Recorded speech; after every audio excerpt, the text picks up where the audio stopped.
हरिओम तत्सत। यह भी वृषभ लग्न की कुंडली है। सूर्य से फलादेश प्रारंभ करते हैं। सूर्य इस कुंडली में माता भूमि भवन के स्वामी है और भाग्य स्थान में विराजमान है।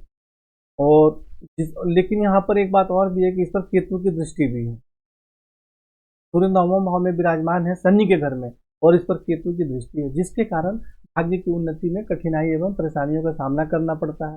माता भूमि भवन के सुख में भी कुछ परेशानी होती है। और यहाँ से जो सूर्य है वह दिख रहे हैं तृतीय भाव में, तो जिसके कारण पराक्रम में वृद्धि होती है, भाई बहन का सुख प्राप्त होता है।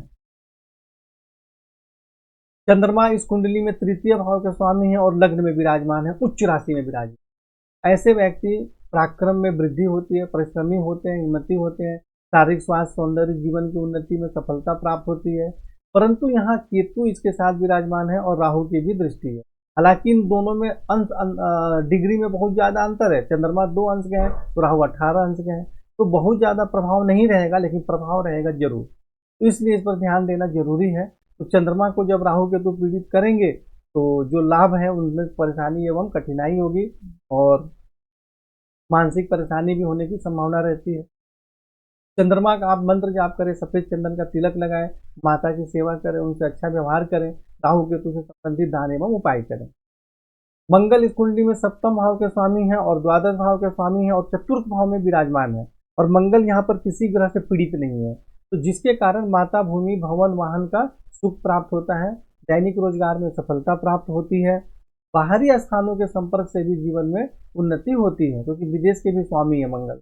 और यहाँ से स्वयं के घर में देख रहे हैं तो पत्नी एवं वैवाहिक जीवन का सुख प्राप्त होता है, दैनिक रोजगार में सफलता प्राप्त होती है।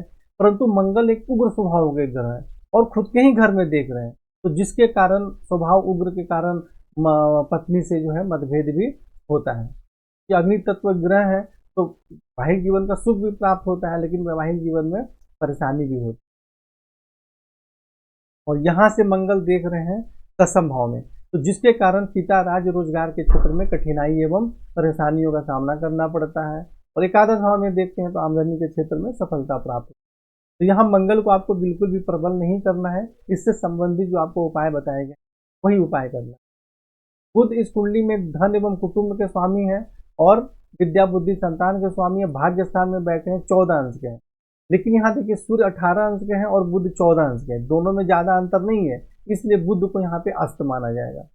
कि फलादेश क्या होगा कि भाग्य की विशेष उन्नति होती है, धर्म का पालन करते हैं, उच्च शिक्षा अच्छी प्राप्त होती है, धन एवं कुटुंब का सुख प्राप्त होता है, धन का संग्रह होता है, विद्या बुद्धि संतान का भी श्रेष्ठ सुख प्राप्त होता है और पराक्रम में भी वृद्धि होती है। लेकिन यहाँ पे बुध को अस्त माना जाएगा, इसलिए कि लगभग 4-5 अंश का ही अंतर है। तो बुध को प्रबल करें जिससे कि आपको श्रेष्ठ लाभ प्राप्त हो सके। गुरु इस कुंडली में आमदनी भाव के स्वामी है और आयु भाव के स्वामी है और द्वादश भाव में चलेगा, तो जिसके कारण खर्च ऐसे व्यक्ति का बहुत अधिक रहता है। लेकिन यह शुभ कार्य के लिए खर्च करते हैं, क्योंकि यहाँ पर गुरु किसी ग्रह से पीड़ित नहीं हो रहे हैं। तो शनि की दृष्टि है, लेकिन शनि से गुरु पीड़ित नहीं होते हैं, गुरु को सिर्फ राहु ही पीड़ित करते हैं। तो इसलिए द्वादश भाव में जाने के कारण खर्च अधिक रहेगा, लेकिन शुभ कार्य के लिए खर्च करेंगे, परंतु बाहरी स्थानों के संपर्क से आमदनी का भी योग बनेगा। दोनों ही फलादेश को आप समझे, खर्च भी ज्यादा होगा, बाहरी स्थानों के संपर्क से आमदनी के भी योग बनेंगे। जहां से गुरु दृष्टि डाल रहे हैं चतुर्थ भाव में, तो माता भूमि भवन का सुख प्राप्त होता है।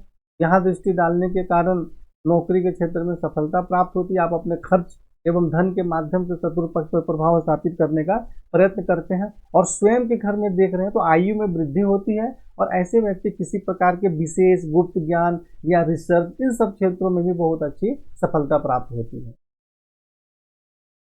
शुक्र जो है लग्ने से इस कुंडली के 10वें भाव में बैठे हैं, तो यह बहुत अच्छा योग है।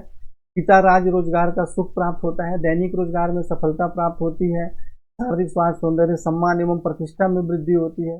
चतुर्थ भाव में दृष्टि के कारण कुछ कठिनाइयों के साथ माता भूमि भवन वाहन का श्रेष्ठ सुख भी प्राप्त होता है। देखिए शुक्र यहाँ पर बिल्कुल कमजोर है, इसलिए आपको 10 कैरेट का उपल पहनना आवश्यक है। देखिए शुक्र बिल्कुल अंश बल में बिल्कुल कमजोर है, फलादेश तो अच्छा है लेकिन अंश बल में बिल्कुल कमजोर है।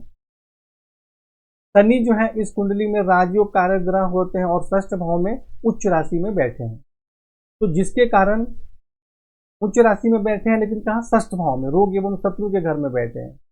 तो इस दोनों का ही प्रभाव होगा। उच्च राशि का भी फल प्राप्त होगा और षष्ठ भाव में बैठे उसका भी प्रभाव होगा, तो जिसके कारण कुछ कठिनाइयों के साथ पिता, राज्य, रोजगार एवं भाग्य की उन्नति होती है। लेकिन शत्रु पक्ष पर प्रभाव रहता है, उन पर विजय प्राप्त होती है और नौकरी में बहुत अच्छी सफलता प्राप्त होती है। स्वयं के व्यवसाय करेंगे उसमें तो कठिनाई एवं परेशानी होगी, लेकिन नौकरी करेंगे तो उसमें बहुत अच्छी सफलता प्राप्त होती है। अष्टम भाव में दृष्टि डालेंगे तो आयु में वृद्धि होती है और द्वादश भाव में दृष्टि डालेंगे तो बाहरी स्थानों के संपर्क से कुछ कठिनाई एवं परेशानी भी होती है। और यहाँ से जो शनि है वह तृतीय भाव में दृष्टि डालेंगे तो पराक्रम में तो वृद्धि होती है, परंतु छोटे भाई बहन के सुख में कठिनाई एवं परेशानी होती है। राहु जो है यहाँ पे सप्तम भाव में विराजमान है, जिसके कारण पत्नी एवं वैवाहिक जीवन के सुख में बहुत ज्यादा कठिनाई एवं परेशानियों का सामना करना पड़ता है। विवाह में बहुत ज्यादा विलंब होता है और पत्नी से मतभेद भी होता है। एकादश भाव में दृष्टि के कारण आमदनी प्राप्त करने में कठिनाई एवं परेशानी होती है। कभी अचानक लाभ प्राप्त होता है तो अचानक नुकसान भी हो जाता है। ऐसे व्यक्ति को किसी भी प्रकार के गलत आमदनी से बचना चाहिए, वरना फंस सकते हैं। और लग्न में दृष्टि डालने के कारण चंद्रमा पर शारीरिक स्वास्थ्य एवं जीवन की उन्नति में कठिनाई एवं परेशानी होती है, मानसिक परेशानी भी बनी रहती है।